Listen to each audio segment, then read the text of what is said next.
आज तिसऱ्या सोमवारच्या पहिल्यांदा हार्दिक शुभेच्छा देतो।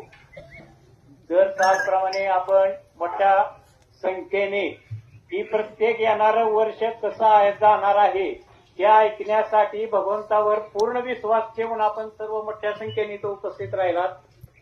तर आता जे सिद्धेश्वर भगवंताच्या मुखातून शब्द आलेले आहेत ते मी तुम्हाला सांगत आहे। कोणाजवळ पेन कागद असेल तर त्यांनी लिहून घ्यावे अशी तुम्हाला नम्रतेची विनंती आहे। मघा नक्षत्राचा पाऊस पडल, पूर्वा नक्षत्राचा पाऊस पडल, उत्तरा नक्षत्राचा पाऊस पडल, हस्त नक्षत्राचा पाऊस पडल, साई स्वाती आणि चित्रा हा पाऊस दैवानुसार सांगितलेला आहे। रब्बीची पेरणी उत्तरा नक्षत्राच्या तिसऱ्या चरणापासून संपूर्ण हस्त नक्षत्र करायला सांगितलेले आहे। त्या रब्बी पिकाला 9 आणे ते 10 आणे असं पीक पाणी सांगितलेलं आहे।